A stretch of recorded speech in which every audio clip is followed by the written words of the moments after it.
नाज़रीन, खित्ते की मौजूदा सूरत हाल ये है कि अमेरिका ने बंकर बस्टर बॉम्ब जो है वो एस्फहान के ऊपर गिराए हैं। इसराइल क्लेम करता है कि ये हमारी तरफ से कार्रवाई की गई, लेकिन ये मनाज़िर डोनाल्ड ट्रंप के अपने जो सोशल मीडिया अकाउंट्स हैं वहां से शेयर किए गए हैं।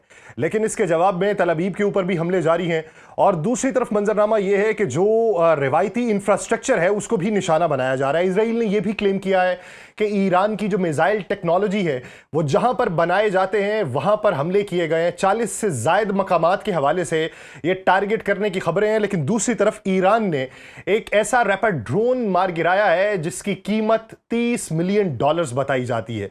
जंग एक ऐसे मरहले में दाखिल हो चुकी है जहां पे सिफारतकारी खत्ते के दीगर ममालिक के साथ पाकिस्तान भी जारी रखे हुए है, जहां पे कतर का डेलीगेशन जो है वो सऊदी अरब जाके मुलाकात कर रहा है और अभी बहुत से अरब ममालिक के आपसी रवाबित भी जारी हैं। लेकिन इस जंग के तूल पकड़ने का मंजरनामा जो है ये वसी तर होता चला जा रहा है। ये जंग रुकेगी कहां पे, विन विन सिचुएशन सबके लिए क्या होगी, कौन सा रास्ता किसके लिए सूट कर सकता है, और अगर ये जंग यहीं पे खत्म हो जाती है तो फिर विनिंग ट्रॉफी जो है वो किसको उठानी है। क्या ऐसी सूरत हाल में डोनाल्ड ट्रंप इस जंग से बैकफुट पे जाने के लिए तैयार है? क्या बेंजामिन नेतन्याहू अपने मुमकिना अहदाफ हासिल ना करने के बावजूद इस जंग का बयानिया जो है अपने हक में मोड़ सकता है? क्या मौजूदा जो कयादत ईरान की है वो इस जंग को तूल देने की सलाहियत रखती है? और सबसे बढ़ के ये कि आबनाए हरमुज का मुस्तकबिल क्या होगा? इसी मंजरनामे में बात करने के लिए हमें ज्वाइन किया है दिफाई तज्जियाकार major general retired Zahid Mahmood साहब ने। जनरल साहब, बहुत शुक्रिया आपके वक्त का। जनरल साहब, मेरा सबसे पहला सवाल ये कि आज जो बंकर बस्टर बॉम्ब बरसाए गए हैं इस्फहान के ऊपर, अब तवानाई के सेक्टर के ऊपर, आप जौहरी सेक्टर्स के ऊपर, और जब आप शहरी इंफ्रास्ट्रक्चर के ऊपर इस तरह के हमले करने शुरू कर देंगे तो फिर ईरान के पास जवाबी हमला करने का जवाज क्या होगा और किस हद तक मुस्तनद होगा? जी, बिस्मिल्लाहिर्रहमानिर्रहीम। Thank you very much Yasir for having me. I think बड़ी क्रिटिकल सिचुएशन है और अभी तक तो जो स्ट्रेटेजिक लेवल पे अगर हम देखा जाए तो ईरान ने बड़ा कम्प्रिहेंसिव रिस्पांस किया है जी। एक एक ऐसा मुल्क जो एक एसिमेट्री में है एज कंपेयर टू अमेरिकन, और अमेरिकन समझ रहे कि 3 से 4 दिनों में हम अपना ऑब्जेक्टिव्स हासिल कर लेंगे, और जो मिलिट्री एप्लीकेशन के इंस्ट्रूमेंट को हमने यूज करना है टू विन दिस वॉर, क्योंकि वॉर तो एक मुकम्मल पॉलिटिकल डिप्लोमेटिक एक्टिविटी है जी, पूरी पॉलिटिकल पॉलिटिक्स है। उसमें जो मिलिट्री के अहदाफ थे वो प्रॉब्ली वो समझते कि हम 3 से 4 दिनों में हासिल कर लेंगे, कैपिटेशन ऑफ लीडरशिप हो जाएगी और उसके बाद हम कॉन्फिडेंस के साथ आराम से अपने मकासद हासिल, वो हुए नहीं। और अभी 2 ही डोमेन्स हम सिर्फ देख रहे हैं जिसमें ईरान ने अपना रिस्पॉन्स जनरेट किया और उन्होंने एक बड़ी ताकत को घुट्टों पे समझने के लिए है। One is the missile technology जो मिलिट्री डोमेन में है, और दूसरा उन्होंने जो अपनी स्ट्रेटेजिक लोकेशन का पूरा फायदा उठाया, दैट इज स्ट्रेट ऑफ हॉर्मज को उन्होंने चोक की है, तो उससे उन्होंने इम्पैक्ट किया है। अब देखिए, ईरान जो है वो उसके जो रिस्पॉन्सेज हैं जरूरी नहीं कि उसी डोमेन में आए जी। मैंने जैसे कहा कि मिलिट्री एसिमेट्री होने की वजह से उसने रिस्पॉन्स जनरेट किए हॉर्मज के बीच में जब स्ट्रैंगलिंग की है। उनके पास अभी भी कार्ड्स हैं। वो जरूरी नहीं है कि वो सिविल इंफ्रास्ट्रक्चर्स को टारगेट करना शुरू कर देंगे, क्योंकि वो चोकिंग कर रहे हैं एक हॉर्मज के बीच में और एक जो गल्फ कंट्रीज के बीच में इनकी इकोनॉमिक फैसिलिटीज अभी शामिल हो गई हैं, और उससे पहले जितने भी मिलिट्री टारगेट्स थे जो अमेरिकन डिप्लॉयमेंट्स थी उसको उन्होंने की है। और ऑफ कोर्स अगर सिविल टारगेट्स ही ज्यादा लेंगे तो जो अमेरिकन एम्बेसीज हैं या इस तरह के जो टारगेट्स हैं, और फिर इसराइल के अंदर शायद वो अपना दायरा कार थोड़ा सा डिफरेंट करे कि मिलिट्री टारगेट्स के बजाय या इकोनॉमिक टारगेट्स के बजाय वो कुछ सिविल टारगेट्स को भी एंगेज करे, क्योंकि आजकल की जो यासिर वॉर है अनफॉर्चुनेटली वो अब इस पैमाने पर लड़ी जाती है कि who can give maximum pain and who can bear maximum pain. तो मेरे ख्याल में पेन थ्रेशोल्ड जो है वो ईरान का फॉर ग्रेटर है than any other opponent of theirs. Unfortunately for countries like Pakistan थोड़ी सी सिचुएशन जरूर है, इस पे हम आगे चल के बात कर सकते हैं, जो गल्फ कंट्रीज का इन्वॉल्व हो जाना है। अब उसके बारे में प्रेडिक्ट करना कि ईरान अपने रिस्पॉन्सेज कहां जनरेट करेगा, that will be a $1,000 million question. अच्छा सर, यहाँ पे हमें अमेरिका की जो पॉलिसी दिखाई देती है, माजी के अंदर भी ये था कि दबाव बढ़ाते चले जाओ जब आप मुज़ाकरात की मेज़ के ऊपर बैठे हैं, और उसी दबाव बढ़ाने के तरीका कार को मद्देनज़र रखते हुए आप अपने मुखालिफ पे प्रेशर डालते हुए अपनी मर्जी की बातें मनवा लो। 15 निकाती जो एजेंडा है मुज़ाकरात का, वो शराइत पेश की गई अमेरिका की तरफ से, एक के ऊपर भी अमल दरामद करने को ईरान तैयार नहीं है। उनके वजीर खारजा ने वाज़े तौर पर यह कहा कि अगर आप समझते हैं कि हमारी दिफाई सलाहियत ख़त्म हो चुकी है, अगर आप ये समझते हैं कि हमारी बहरी सलाहियत ख़त्म हो चुकी है, अगर आप ये समझते हैं कि हमारी मिज़ल स्टॉक पाइल्स जो हैं वो ख़त्म हो चुके हैं, जौहरी तवानाई आपने ख़त्म कर दी है, तो फिर मुज़ाकरात हमसे क्यों कर रहे हैं? अब उनकी तरफ से जो 5 निकाती जो मशरूत निकात थे, उसके ऊपर अमेरिका आमादा दिखाई नहीं देता। तो फिर बीच का रास्ता कौन सा निकलेगा? और बीच के रास्ते में जो गारंटी ईरान को चाहिए, जो माजी से मुख्तलिफ हो कि अमेरिका की कोई गारंटी दे सके कि वो हमलावर नहीं होगा, वो किसकी होगी? देखिए, इस वक्त जो मुज़ाकरात होते हैं यासिर, ये तो हर कॉन्फ्लिक्ट का हिस्सा होते हैं जी। जितना मर्जी आप even I mean total destruction भी कर रहे हैं आप अपने मिलिट्री मकासद हासिल करने के बाद, at the end of the day you have to win the war on the table.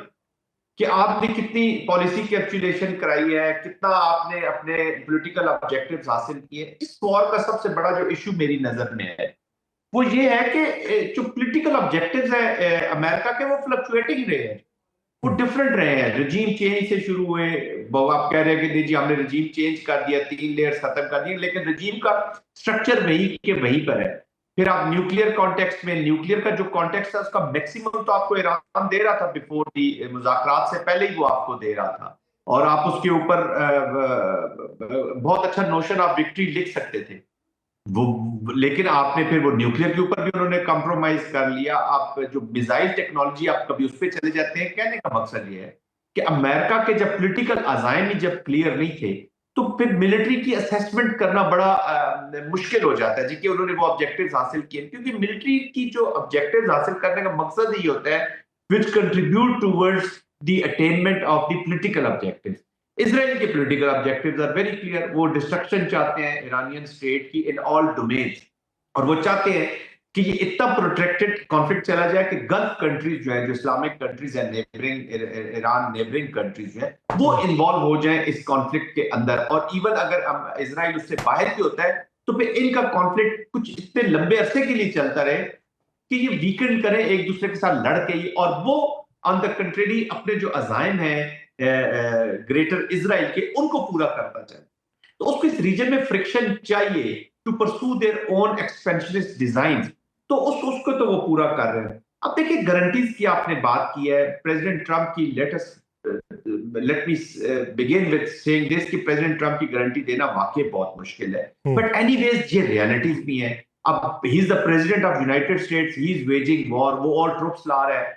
जितनी अब एस्केलेशन ऊपर जाएगी उतना नुकसान होगा पूरी दुनिया को, और ये ऐसा स्ट्रेटेजिक कॉन्फ्लिक्ट है यहाँ से which is impacting every individual on this universe.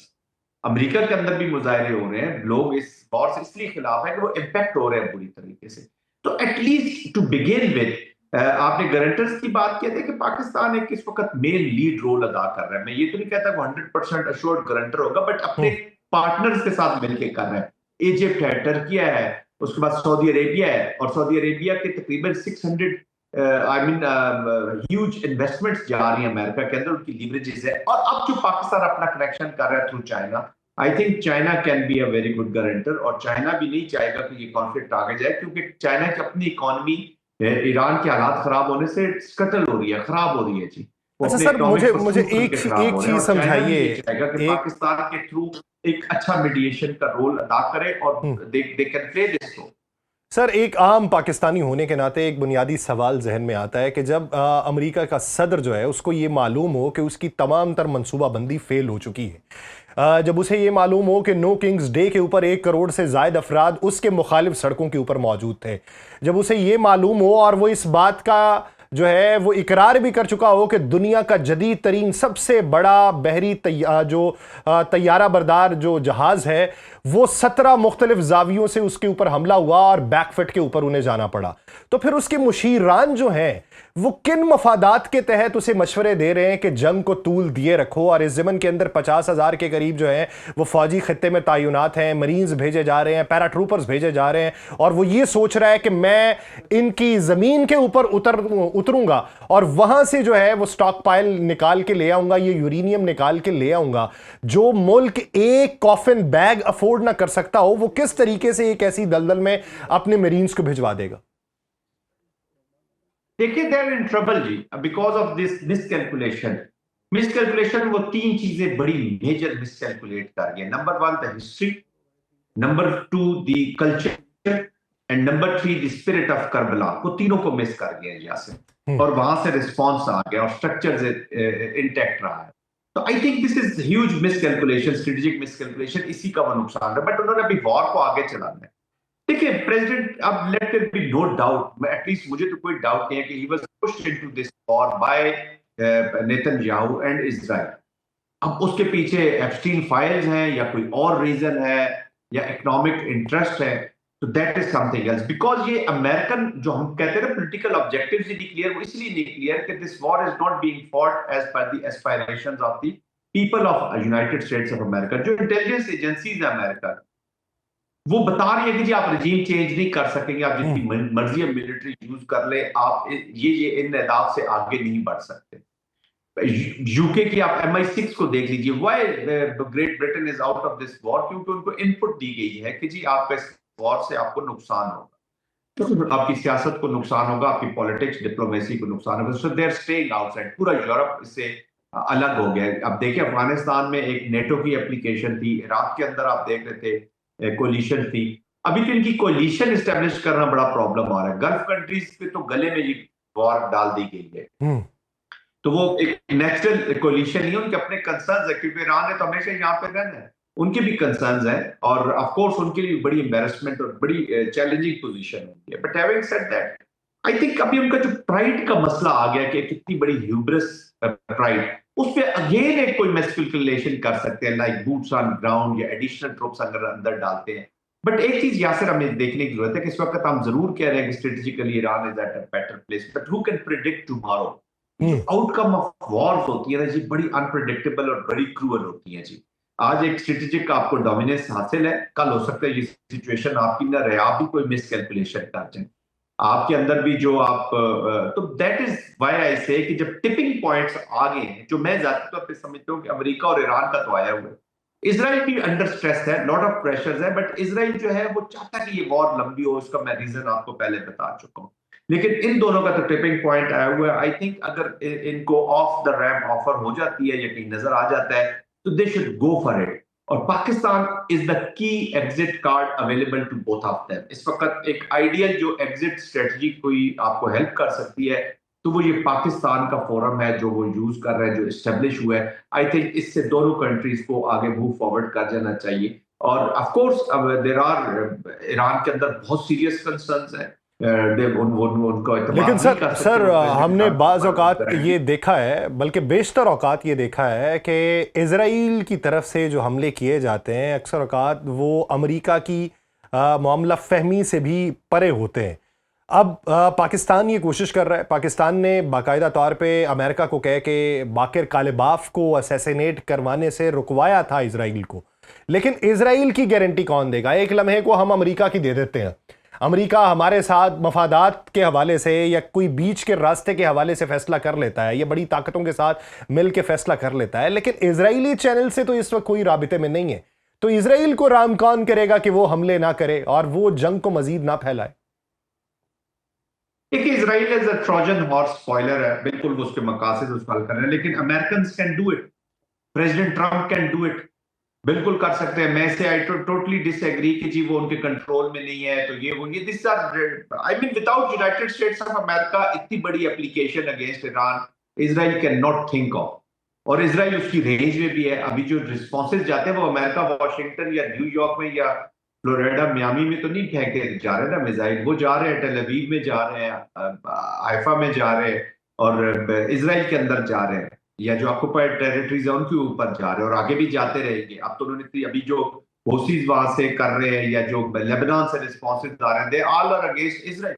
Israel के अंदर भी लोग स्ट्रेस में हैं। अभी जो वोट उन्होंने पास किया है अगेंस्ट द पैलेस्टीनियन, जो उनको वो फांसी की सजाएं दे सकते हैं, तो वो 48-64 से पास आउट हुआ। कोई इतना आई मीन पूरा इजराइल के अंदर भी उसकी अपोजिशन है, स्ट्रेसेस है, but American can give this guarantee, और उनको देनी चाहिए, बिकॉज अमेरिका को इजराइल ड्रैग करके लाया इस वॉर के अंदर। जो 12 डेज वॉर थी, उस वक्त भी हमारी असेसमेंट ये थी कि अमेरिका कभी भी, देखे ना, जो 40 साल से अमेरिका इनकी बातों में नहीं आया, why President Trump, their prime minister have been trying this hard to put America into this war, वो कभी भी नहीं हो सकी। Why Trump? इसका मतलब है there is something, और this Trump can also create an environment जहां पे ये इजराइल को लगाम दे सकते हैं।